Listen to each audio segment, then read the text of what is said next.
I was barely 30 seconds into my street when I saw her charging across the cul-de-sac like a linebacker spotting a quarterback, her platinum blonde bob swaying with each angry stride.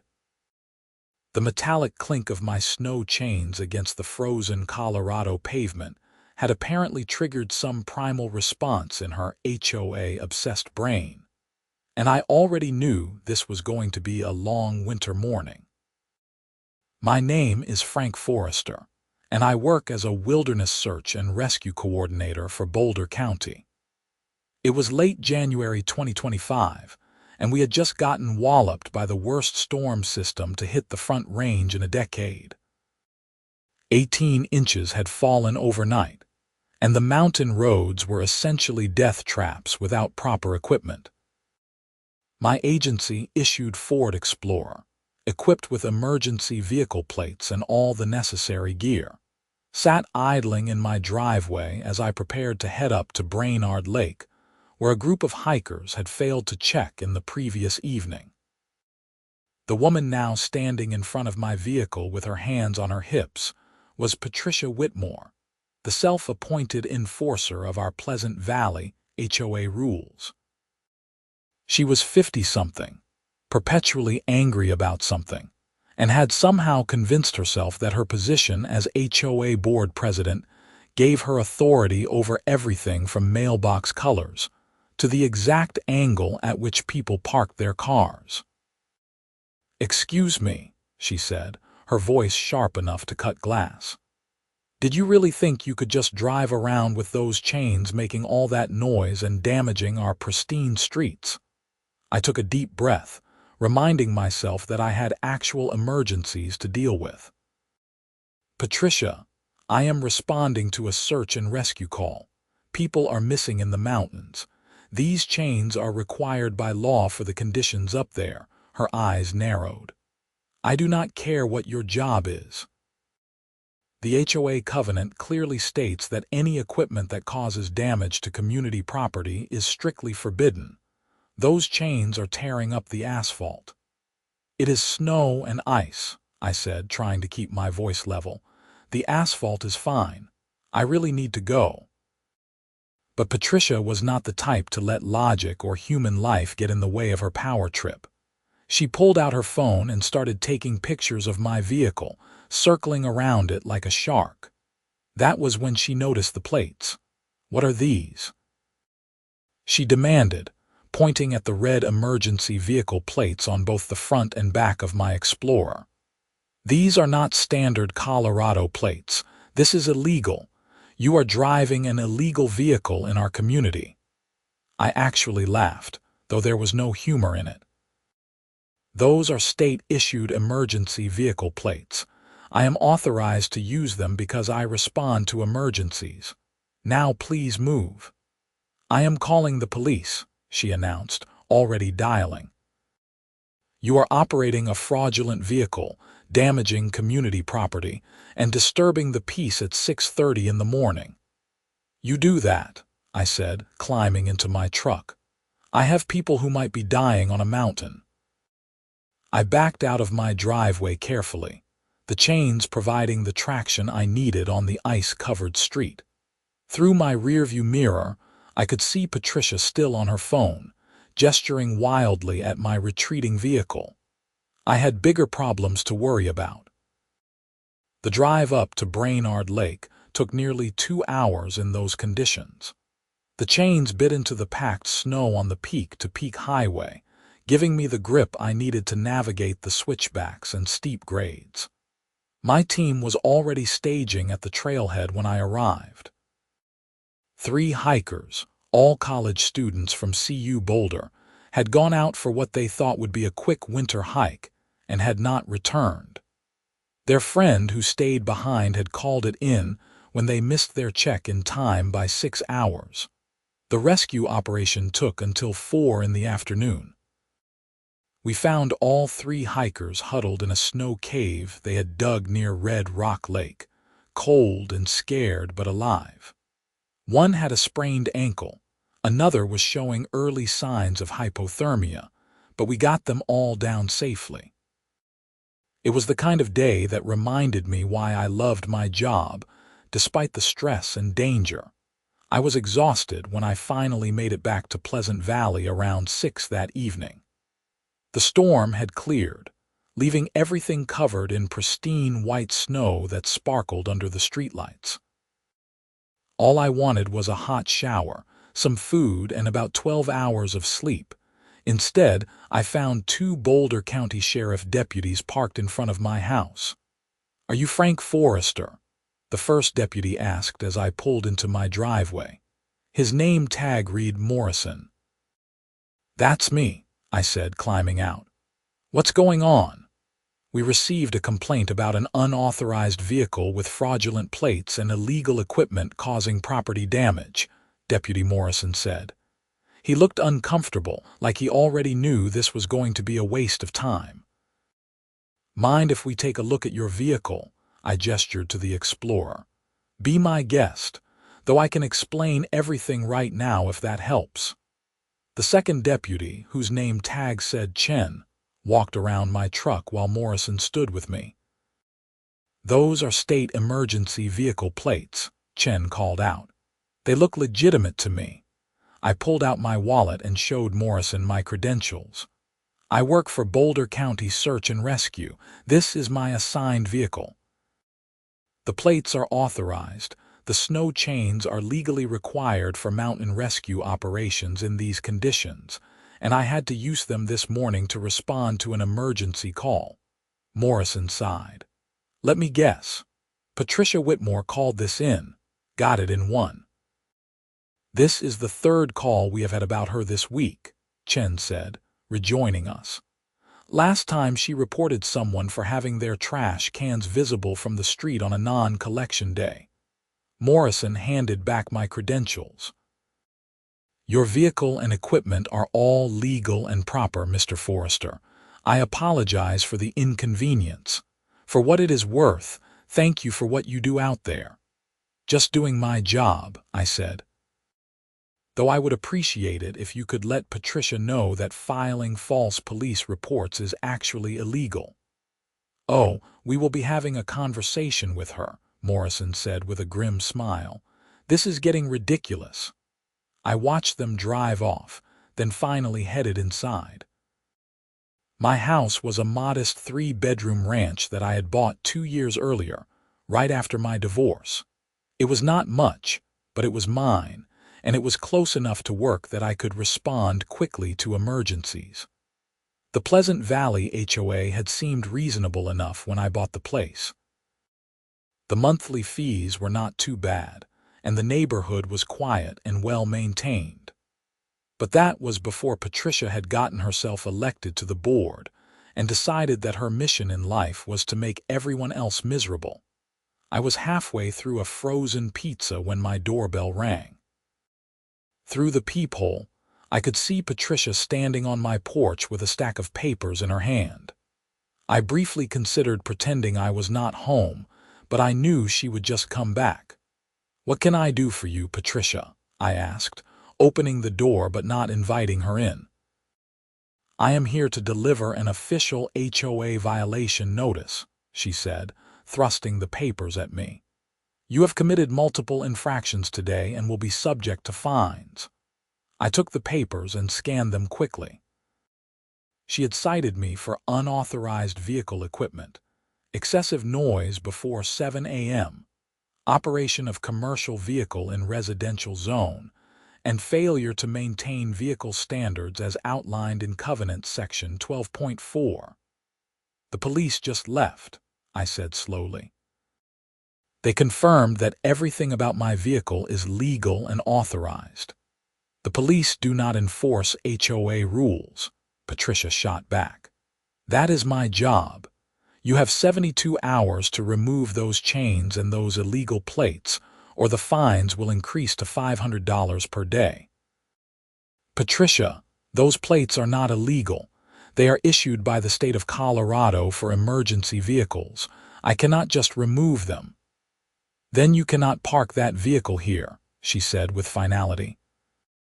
The HOA covenant clearly states that all vehicles must display standard Colorado passenger vehicle plates. Commercial vehicles, emergency vehicles, and any other non-standard vehicles are prohibited from being parked in driveways or on the street for more than 24 hours. I felt my exhaustion morphing into anger. I just spent the last 12 hours saving 3 people's lives in a blizzard. I am tired, I am hungry, and I do not have the energy for this. I will see you at the next HOA meeting. The fines start tomorrow, she called out as I closed the door. I stood there for a moment, staring at the violation notice. The worst part was that she had probably found some obscure clause in the HOA covenant that technically backed up her claims. HOA covenants were notoriously vague and overreaching, written by lawyers who wanted to give boards as much power as possible. The question was whether her interpretation would hold up if I challenged it.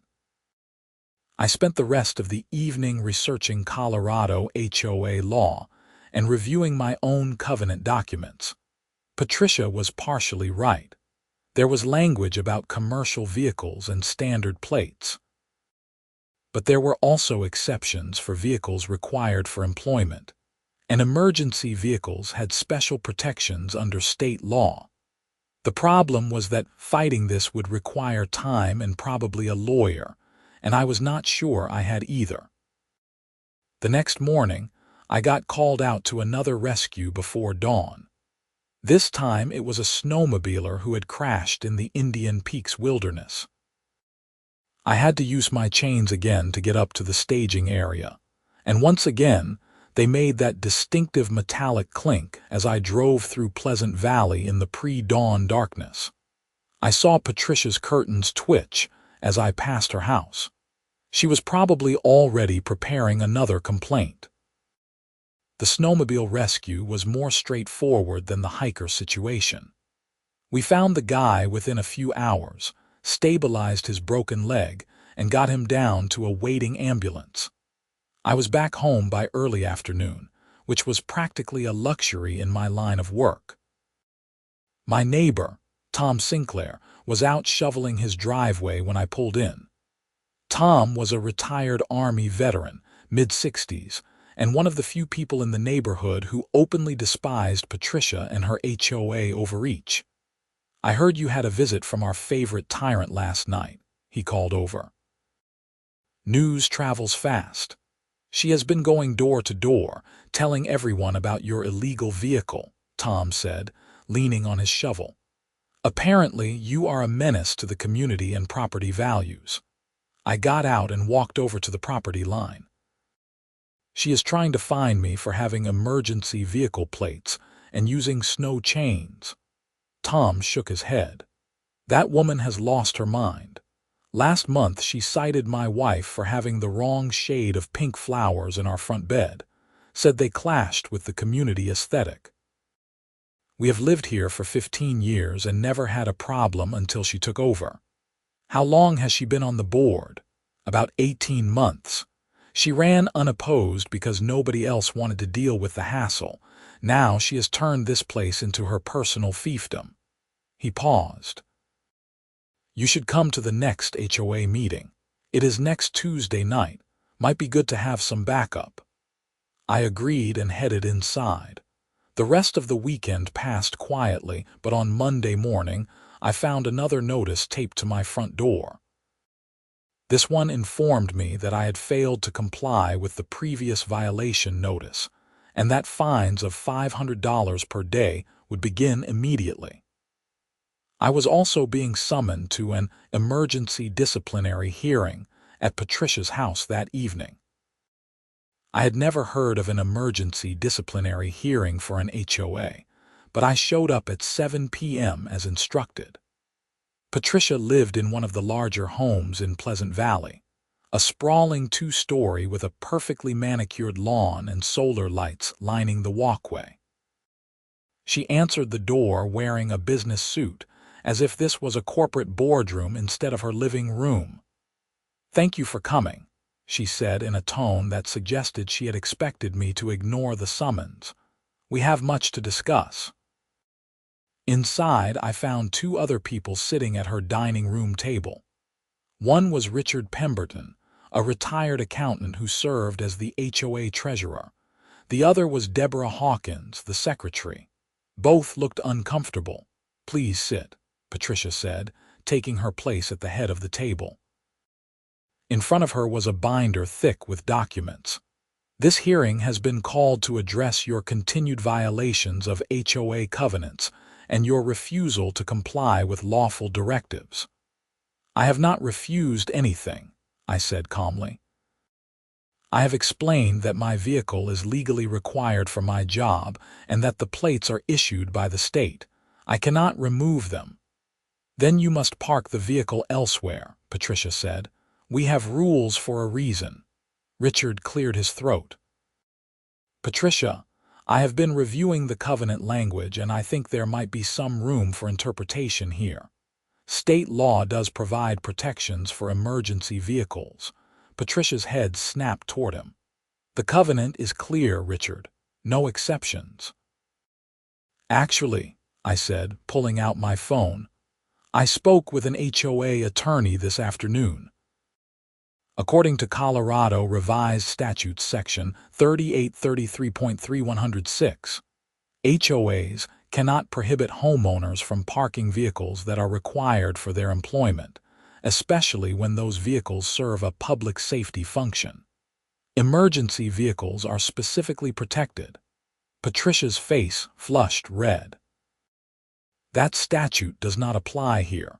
This is about maintaining property values and community standards." "It absolutely applies," I said, "and I am willing to take this to court if necessary, but I would rather we resolve this reasonably. I am not trying to cause problems. I am just trying to do my job." Deborah spoke up for the first time. "Frank makes a good point, Patricia. Maybe we should consult with the HOA attorney before we push this further." "I am the president of this board," Patricia said, her voice rising. "I decide when we need legal counsel. And I am telling you that this vehicle is a violation and must be removed." "On what grounds?" Richard asked. "If state law protects emergency vehicles, we could be opening ourselves up to a lawsuit. HOAs lose these kinds of cases all the time." I could see Patricia struggling to maintain control. This clearly was not going the way she had planned. "Fine," she finally said. "I will consult with our attorney, but until we get a formal opinion, the fines stand." "The fines are illegal if the underlying violation is not valid," I pointed out. "You cannot fine me for something that is protected by state law." Patricia stood abruptly. "This hearing is over. You will receive our decision in writing within 10 business days." I left feeling cautiously optimistic. Richard and Deborah seemed reasonable, and Patricia was clearly on shaky legal ground. But I also knew that people like her did not give up easily. The next morning, I woke up to find my Explorer sitting on 4 flat tires. All of them had been slashed cleanly, and there was a note tucked under my windshield wiper: "Comply or face consequences." I immediately called the Boulder County Sheriff's Office. Deputy Morrison arrived within 30 minutes, and he looked angry when he saw the damage. "This is vandalism and possibly criminal threatening," he said, photographing the tires and the note. "Do you know who might have done this?" I explained the situation with Patricia and the HOA dispute. Morrison's expression grew darker as I talked. "We cannot prove anything without evidence," he said, "but I am going to have a very serious conversation with Miss Whitmore. This has gone way too far." I had to call a tow truck to take my Explorer to a shop for new tires, which meant I had to borrow a vehicle from work for the next 2 days. The replacement tires cost me $800, and I was furious. Whether or not Patricia had personally slashed my tires, her harassment had created this situation. The HOA meeting on Tuesday night was packed. Tom had spread the word about what was happening, And apparently, I was not the only person who had issues with Patricia's reign of terror. The meeting was held in the community clubhouse, a small building near the neighborhood entrance that was usually used for birthday parties and garage sales. Patricia sat at a folding table at the front of the room, flanked by Richard and Deborah. There had to be at least 40 homeowners in the audience, which was probably 3 times the normal attendance. "I call this meeting to order," Patricia said, banging a gavel that looked like she had bought it specifically to feel more important. "We have several items on the agenda tonight. I want to talk about Frank Forrester's situation," Tom called out before Patricia could continue. "That item is not on the agenda," Patricia said sharply. "Then I move to add it," Tom said. Several other people voiced their agreement. Patricia looked like she wanted to argue, but Richard leaned over and whispered something to her. She pursed her lips. "Fine. We will address it under new business." The meeting dragged through the usual boring topics: budget reports, landscaping bids, pool maintenance schedules. But the tension in the room was palpable. Everyone was waiting for the main event.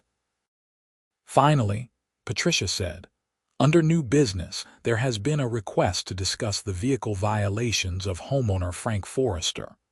Mr. Forrester is operating a vehicle with non-standard plates and unauthorized equipment that violates our community covenants." I stood up. "I would like to address the board and the community, if that is all right." Patricia looked like she wanted to refuse, but too many people were watching. "You have 3 minutes." I walked to the front of the room and turned to face everyone. "My name is Frank Forrester, and I work as a search and rescue coordinator for Boulder County. My job is to save lives in emergency situations, often in extreme weather conditions. The vehicle I drive is provided by the county and is equipped with emergency plates and specialized equipment, including snow chains for winter mountain rescues." I paused, making eye contact with people in the audience. "Last week, I responded to a call where 3 college students were missing in a blizzard. I had to use my snow chains to reach the staging area, and we found those students alive. 2 days later, I responded to a snowmobile accident in the backcountry. These are the kinds of situations I deal with regularly. Patricia Whitmore has decided that my vehicle violates HOA rules and has been trying to force me to remove the emergency plates and chains or park the vehicle somewhere else. She has issued thousands of dollars in fines. And last weekend, someone slashed all 4 of my tires and left a threatening note on my windshield." There was an audible gasp from the audience. Several people turned to look at Patricia, whose face had gone pale. "Colorado state law specifically protects emergency vehicles from HOA restrictions," I continued. "What Patricia is doing is not just wrong, it is illegal, and her harassment has escalated to potential criminal activity. I am not asking for special treatment. I am just asking to be allowed to do my job without being persecuted for it." I sat down to a round of applause.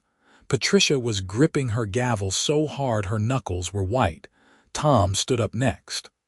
"I want to know what gives Patricia the right to target homeowners like this.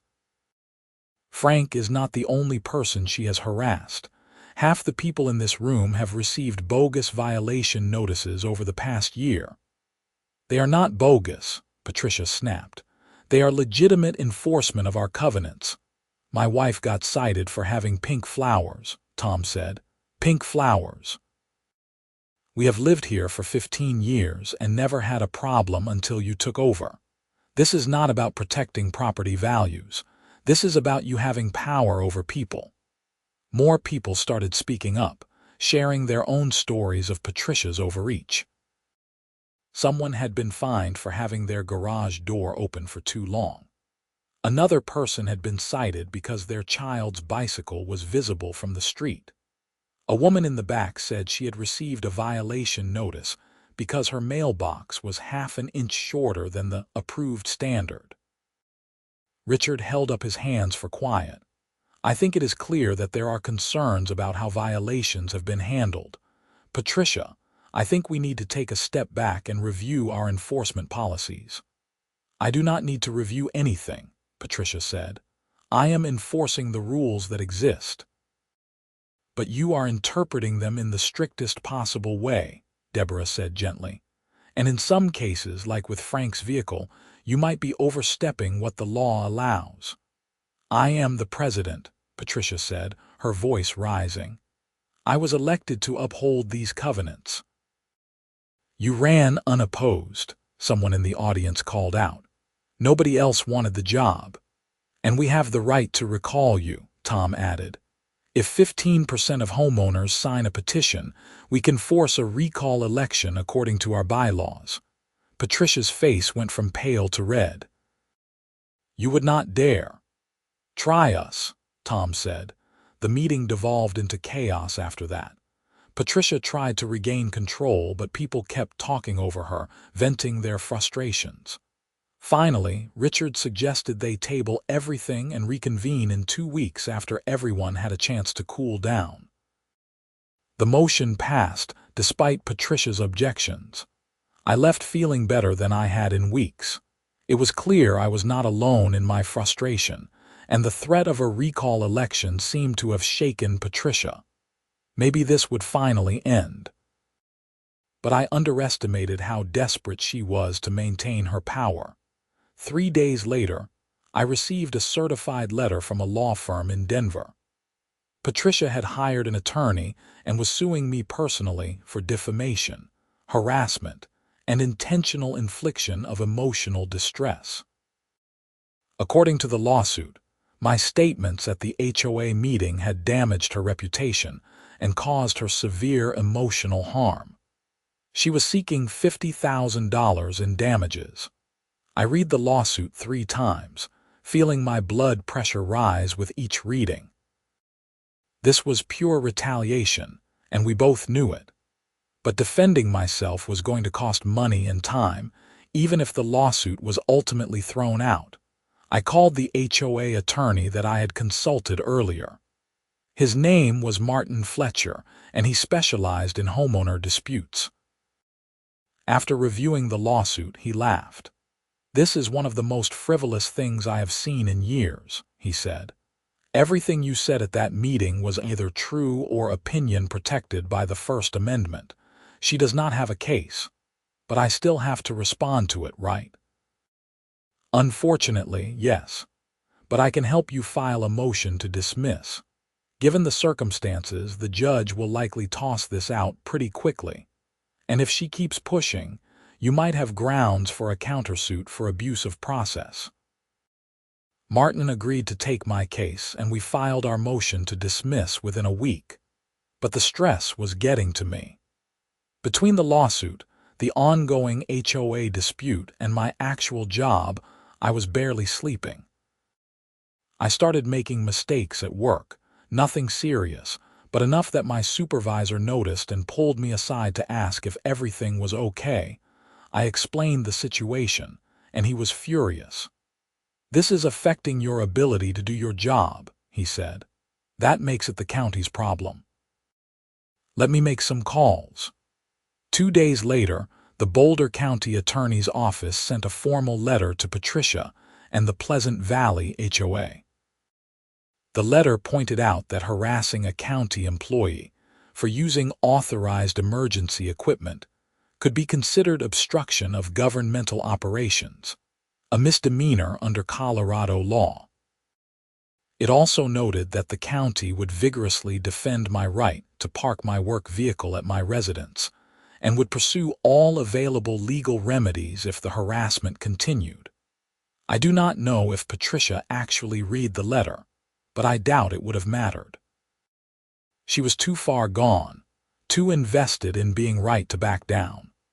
The recall petition that Tom had mentioned started circulating the neighborhood, and within a week, they had more than enough signatures to force an election. Patricia's response was to claim the petition was invalid due to procedural irregularities and refused to schedule a vote. That led to another contentious HOA meeting where homeowners demanded that Richard and Deborah override Patricia and schedule the recall election. The two board members looked miserable, clearly caught between following the rules and dealing with Patricia's tyranny. Finally, Richard announced that they had consulted with the HOA attorney and the petition was valid. The recall election would be held in 30 days. Patricia stormed out of the meeting without another word. I should have known that was a bad sign. The next morning, I woke up to find my house covered in graffiti. Someone had spray-painted "liar," "criminal," and "get out" across my garage door, siding, and driveway. They had also dumped trash all over my front lawn and smashed my mailbox with what looked like a baseball bat. This time, when I called the sheriff's office, they sent Detective Sarah Mitchell, who specialized in stalking and harassment cases. She spent 2 hours at my house, documenting everything and asking detailed questions about my ongoing dispute with Patricia. I want to be clear that we do not have direct evidence linking Miss Whitmore to this vandalism, Detective Mitchell said, but the pattern of escalation is concerning. Has she made any explicit threats? Not directly, I said, but there was the note on my windshield when my tires were slashed. You still have that note? The other deputies took it as evidence. Detective Mitchell nodded. I am going to request a patrol increase in this neighborhood and see if we can get access to any security camera footage from nearby homes. In the meantime, I strongly suggest you install your own cameras. Document everything. I took her advice and spent $1,000 on a comprehensive security system with cameras covering every angle of my property. I hated that it had come to this, but I was not going to let myself be victimized anymore. The recall election was scheduled for late February. Tom was running against Patricia for the board president position, and 2 other homeowners were challenging Richard and Deborah for their seats as well, though both of them seemed relieved at the prospect of stepping down. Patricia went on a campaign blitz, going door to door and sending mass emails about how she was the victim of a conspiracy. She claimed I was working with Tom and others to take over the HOA for nefarious purposes, though she was never specific about what those purposes might be. Most people ignored her, but she did have a few supporters, mostly other retirees who seemed to enjoy the drama. Meanwhile, my lawsuit motion to dismiss was granted. The judge wrote a scathing opinion noting that Patricia's claims were wholly without merit and warning against using the legal system for retaliation. Patricia's attorney withdrew from the case immediately after, probably realizing his client was unhinged, but Patricia was not done. A week before the recall election, she filed a police report claiming that I had made death threats against her. According to her statement, I had approached her in the grocery store parking lot and told her that she better watch her back and that accidents happen. It was complete fiction.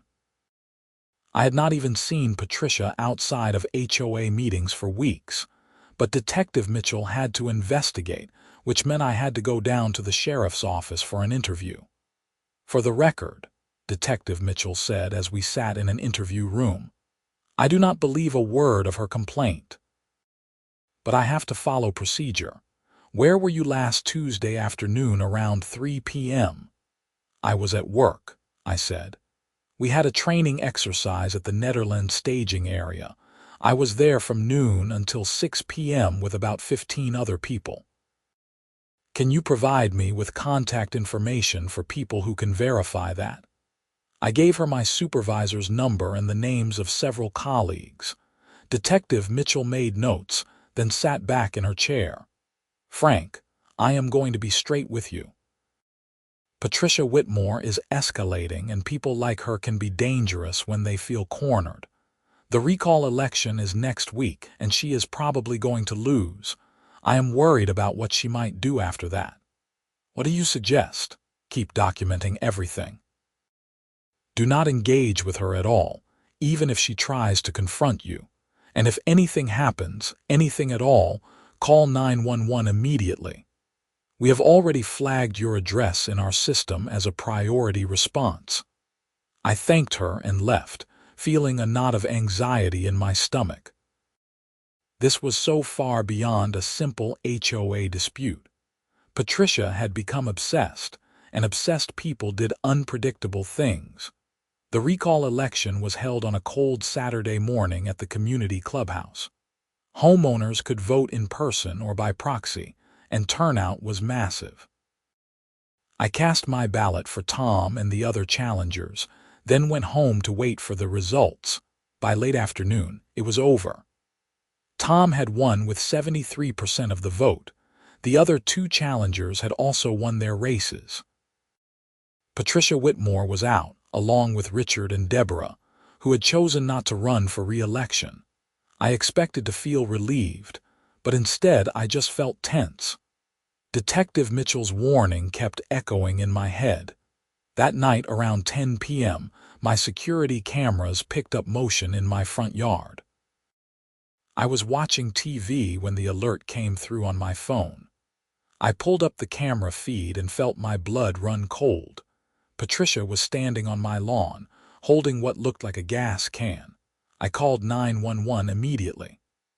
This is Frank Forrester at 847 Maple Ridge Drive in Pleasant Valley.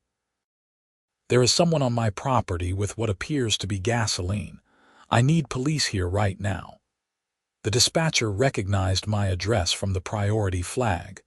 Units are en route. Stay inside and away from windows. Do not confront the individual.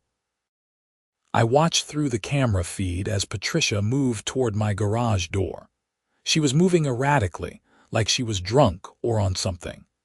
She started pouring the contents of the gas can across my garage door in the front of my house. I could hear sirens in the distance. Patricia must have heard them too because she suddenly froze. Then, to my horror, she pulled out a lighter. "Dispatch, she has a lighter," I said into the phone, my voice shaking. "She is trying to set my house on fire." The sirens were getting louder. Patricia was fumbling with the lighter, her hands shaking. The first sheriff's vehicle came screaming into my cul-de-sac, lights blazing. Patricia dropped the lighter and tried to run, but she slipped on the icy lawn and went down hard. 3 deputies swarmed her within seconds, weapons drawn. I could hear them shouting commands through my window. Patricia was screaming something incoherent, thrashing against the deputies as they tried to restrain her. It took 4 deputies to get her into handcuffs. She was still screaming when they loaded her into the back of a patrol car. One of the deputies came to my door. It was Deputy Morrison. "You okay?" he asked. "I am fine," I said, though my hands were shaking. "Is she?" "Physically, yes. Mentally, I am not so sure. We are taking her in for attempted arson, trespassing, and probably a few other charges. The DA will sort it out. But Frank, your security cameras just saved your house. Maybe your life." A fire truck had arrived to clean up the gasoline. They used some kind of absorbent material and hosed down the front of my house. The whole time, I kept thinking about what would have happened if I had been at work or asleep, or if those sirens had been 30 seconds slower. Detective Mitchell showed up about an hour later. "I wish I had been wrong," she said, looking at the mess on my lawn. "But at least we have her dead to rights. The cameras caught everything. What happens now? She will be held without bond given the danger she poses. The DA will probably charge her with attempted arson, attempted assault, stalking, harassment, and a few other things. She is looking at serious prison time if convicted. And the HOA stuff, that is civil, so it is separate, but the new board can decide how they want to handle it. I would imagine they will drop all the violations and fines." She was right. Tom called me the next morning to apologize profusely on behalf of the HOA and to let me know that all violations and fines related to my vehicle had been rescinded. The board also voted to revise the vehicle policy to explicitly allow emergency vehicles and equipment required for employment. "I am just sorry it went this far," Tom said. "We should have stopped her months ago." "It is not your fault," I told him, "but maybe this will be a lesson for the next board." Patricia's criminal case moved faster than I expected. Her attorney tried to argue that she had suffered a mental breakdown due to stress, but the prosecutor pointed out the pattern of escalating harassment and the clear premeditation shown in her actions. The judge denied bail, and Patricia remained in custody. In April, she pleaded guilty to attempted second-degree arson, stalking, and criminal mischief in exchange for the prosecution dropping several other charges. She was sentenced to 8 years in state prison. Her husband, who I had rarely seen throughout this whole ordeal, filed for divorce immediately after the sentencing. The Pleasant Valley HOA underwent some major changes after that. The new board, led by Tom, revised the covenant enforcement policies to be more reasonable and added checks and balances to prevent any one person from having too much power. They also voted to refund several years' worth of questionable fines that Patricia had collected from various homeowners. As for me, I kept doing my job. The new board even sent out a newsletter praising my work and apologizing for the previous administration's actions. My neighbors, who had mostly kept their distance during the whole ordeal, started waving and stopping to chat when they saw me. It felt like the community was healing. I still have the security cameras up and probably always will. Trust is hard to rebuild after something like that, but I sleep better knowing that Patricia is locked up and the HOA is no longer weaponized against people trying to live their lives. One Saturday in May, I was washing my Explorer in the driveway when a car I did not recognize pulled up. A young woman got out, maybe early 20s, with dark hair and a nervous smile. "Are you Frank Forrester?" she asked. "That's me. I am Emma Richards. I was one of the hikers you rescued back in January, the one with the sprained ankle." I remembered. She had been scared but tough, helping keep her friends calm while we got them down the mountain. "How are you doing?" I asked. "Good, really good. My ankle healed up fine." She paused. "I heard about what happened with your HOA. It was all over the news.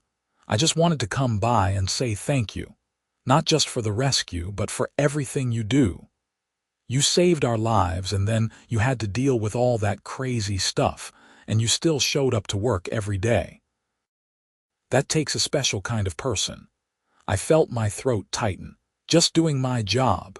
"Well, your job matters. We all know that now." She handed me an envelope. "My friends and I wrote you a letter, and we made a donation to the Boulder County Search and Rescue Fund in your name." After she left, I sat on my porch and read the letter. It was filled with gratitude and stories about how the experience had changed their perspective on life. They had all graduated now and were pursuing careers where they could help people. Emma was going to medical school. I thought about Patricia, sitting in a prison cell, consumed by bitterness and the need for control. Then I thought about Emma and her friends, young people who had faced death and come out of it wanting to make the world better. I thought about Tom and the other homeowners who had stood up against tyranny in their own small way. I thought about the deputies and detectives who had taken this situation seriously, instead of dismissing it as a petty HOA squabble. The world was full of both kinds of people. The ones who tried to tear others down, and the ones who built others up. I had been lucky enough to be surrounded by more of the latter when it mattered most. My phone buzzed with a dispatch alert. Swift water rescue training at Boulder Creek, starting in an hour. I grabbed my gear, got in my Explorer with its emergency plates and snow chains still secured in the back, and headed out. The chains clinked softly against the storage compartment as I drove through Pleasant Valley, past Tom's house where he was working in his garden, past the spot where Patricia used to live before her husband sold the house and moved away. Life goes on. Emergencies do not stop because someone decides to make your life difficult. People still get lost in the mountains, still have accidents, still need help. And I would be there to provide it, HOA or no HOA, Karen or no Karen. The irony was not lost on me that Patricia's obsessive need to control her little fiefdom had ultimately destroyed her entire life. She lost her position, her freedom, her marriage, her home, and her reputation. All because she could not accept that some rules mattered less than human life and decency. The new board had installed a plaque at the community clubhouse entrance. It read, "Pleasant Valley HOA, protecting property values while respecting individual rights." It was not perfect, but it was a start. A reminder that communities needed rules, but those rules needed to be applied with common sense and compassion. I never did get reimbursed for those slashed tires.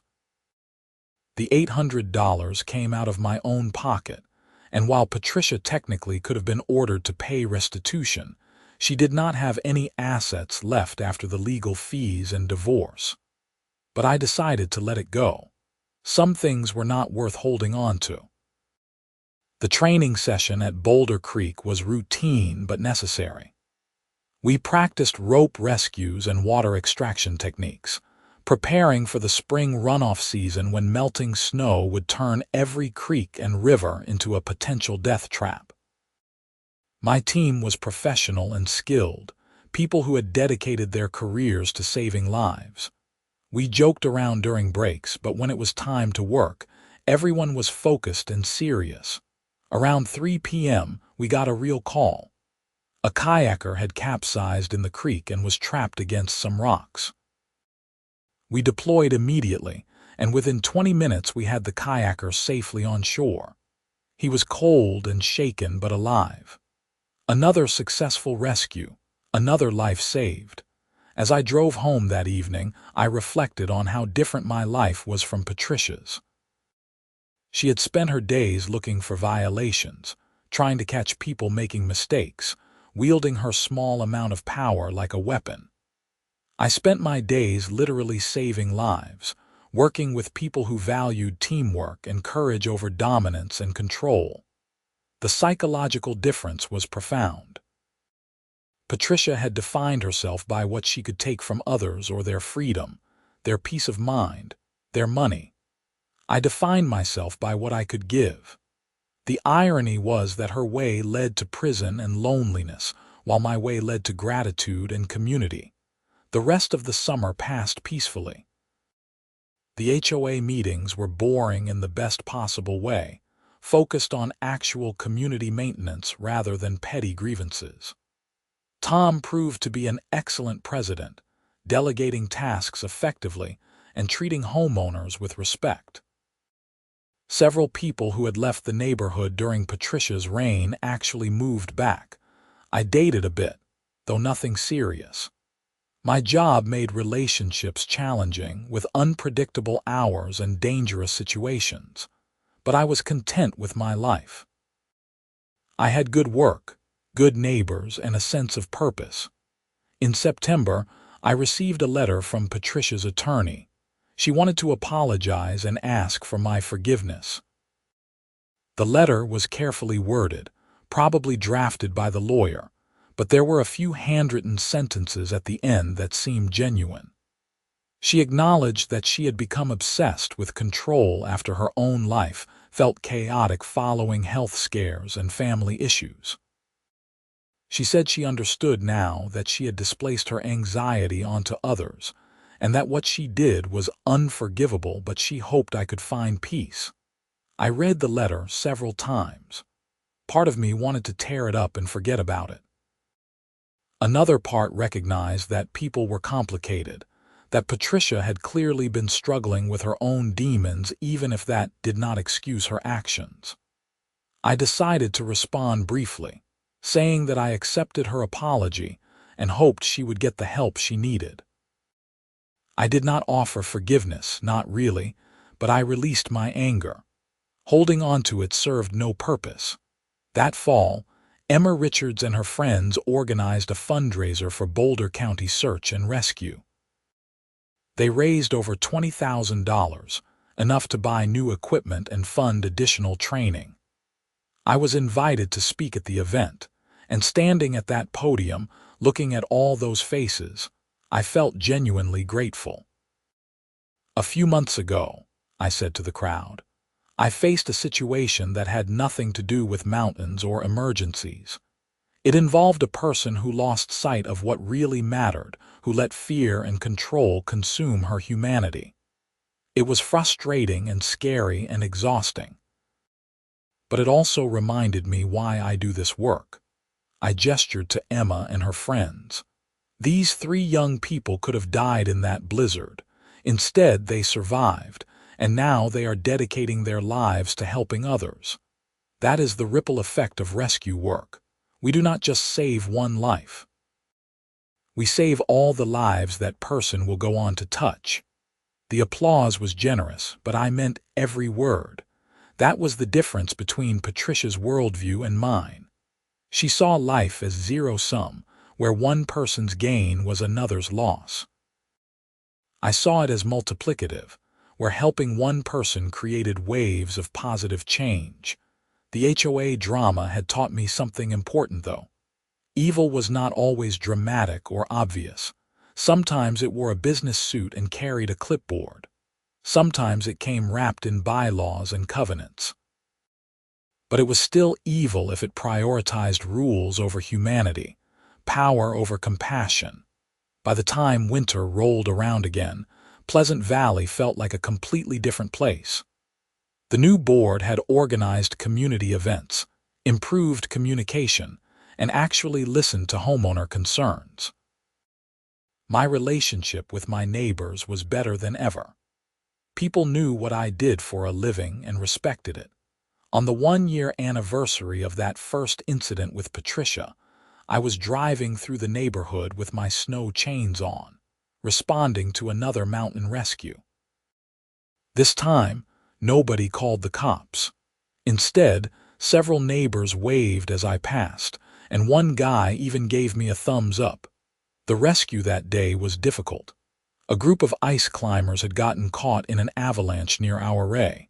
We recovered 3 people alive and 2 bodies.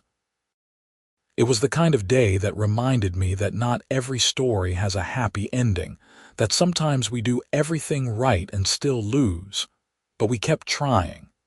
That was the job. That was the calling. And as I drove home through the snow, chains clinking softly, emergency plates reflecting the streetlights, I felt proud of what I did. Proud that I had stood up to a bully. Proud that my community had found its way back to decency.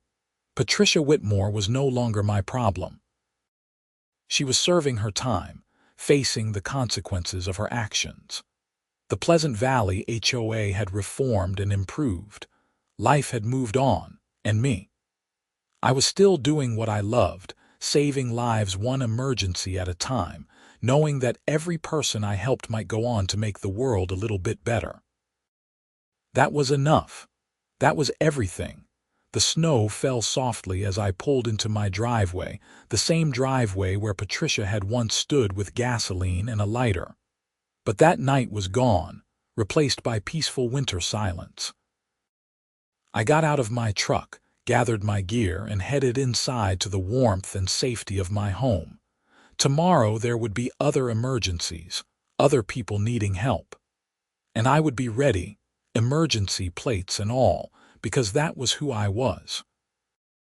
Not because an HOA said I could or could not, but because it mattered. Because lives mattered more than rules, more than covenants, more than any person's need for control. In the end, that simple truth had been worth fighting for. And I would keep fighting for it, one rescue at a time for as long as I could.